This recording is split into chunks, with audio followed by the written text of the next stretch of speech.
There will be times when you will worship Allah, people will praise you. It's very easy to worship Allah at that time, brothers.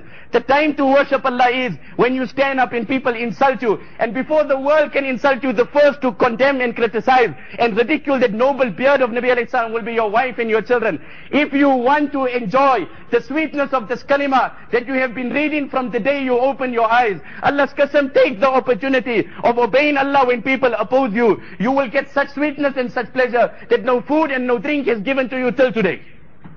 But to obey Allah when things are conducive, when things are favorable, when people are praising you, then I don't know, are you worshipping Allah or are you worshipping the praises of people?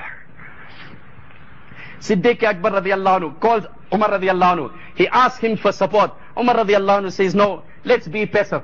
He looks at him and he said, Umar, ajabbarun fil jahiliyya wa khawwalun fil Islam. You stood by my side in the era of Nabi alayhi salam.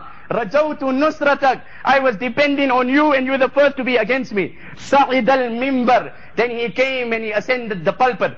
Brothers, consistency. Amal we have to maintain. The fear that I have seen in this Ramadan is the only thing that has initiated me with this talk. The next Ramadan that is to come, you see the entire Ramadan, the man is coming to a climax in his ibadat. By the end of Ramadan, he looks like an angel. Ya Allah, and because of it being joined with the festive season, not a day after Ramadan, and such a drop in his ibadat, and such lack of nur, that one wonders what has happened to this entire effort that was developed in Ramadan.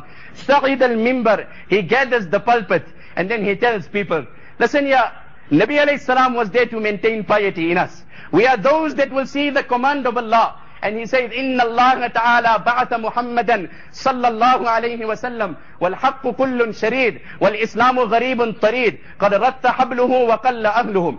Allah sent Nabi sallallahu alayhi wa sallam at a time when the followers were very few and the rope of Islam was very weak. Allah then united us on the platform of Islam under the banner of Iman as one united ummah.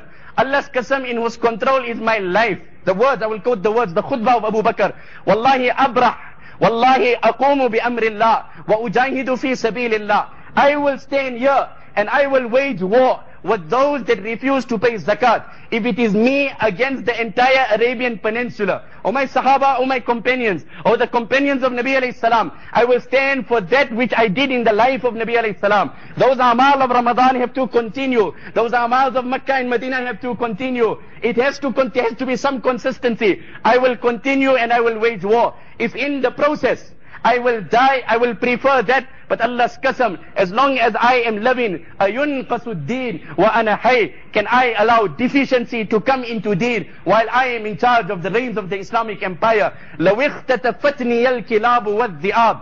People came to me, Abu Bakr is saying, to suggest to me that this Jamaat of Usama bin Zayd, no, tell them to stay. Now Medina is empty. Nabi Sallallahu Alaihi Wasallam has passed away. Let's look at it with a different approach. Let's be passive. Ramadan is over. Now you must allow entertainment. How long will you bottle your children? How long will you contain them? After all, what's so wrong about it? Ramadan is gone. Brothers, understand, deen, complete deen. Ya ayyuhalladhina amanu dkhulu fi silmi kaffa. O you who believe, enter into deen in totality.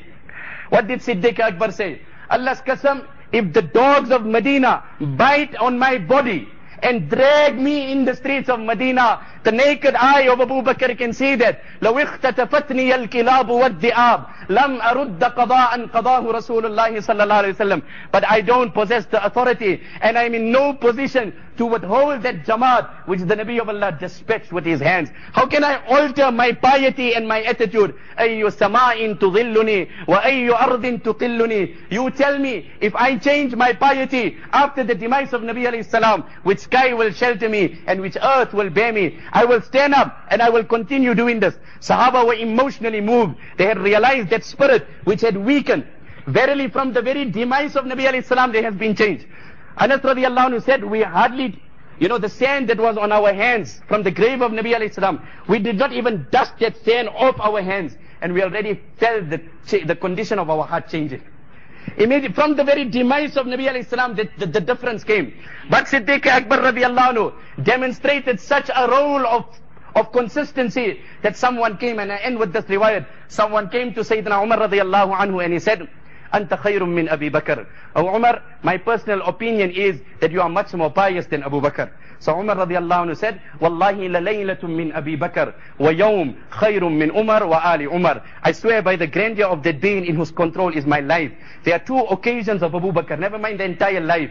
There are two very sensitive occasions in the life of Abu Bakr. If my piety and the piety of my entire family, tribe and progeny is put together, and one side is the value and the significance and the reward of the piety of Abu Bakr on two instances, Allah's qasam, those two instances will excel in reward than my entire life's piety. And one was that day, at the crucial juncture, when the Nabi of Allah passed away, and the entire world and the entire Arab nation now changed and were demoralized. Some started denying zakat, some started denying salah. People were weakened. The consistency that Abu Bakr demonstrated at this juncture, Allah's qasam, my entire lives of piety cannot be equal to this role that Abu Bakr played at this juncture.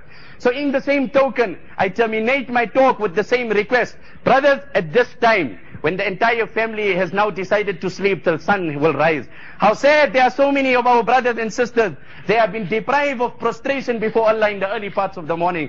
How sad there are so many people, Allah's qasam, who are deprived, who can read the newspaper from cover to cover and listen to every bulletin, but wallah, my Allah has deprived them of touching His Quran. How sad there are people who can speak and cherish and honor this one and that one, but they are deprived of speaking about Allah. Now by the passing of Ramadan, when people have turned their backs from Allah, let us now revive the role of Abu Bakr. Let us stand up, and each man in his own business circle, in his own family circle, ask those that are around him, ask those that are under him, are we going to abandon the practices that were maintained in the month of Ramadan? We make dua to the Almighty Allah. He infused and instilled within us the same zeal and the same spirit of Abu Bakr radiallahu anhu, that we obey Allah in every condition, in every venue, regardless of the situations and the conditions that surround us, focusing on the obedience of Allah, living a life of the obedience of Allah until death overtakes us. Wa akhiru da'wana alhamdulillahi rabbil alamin.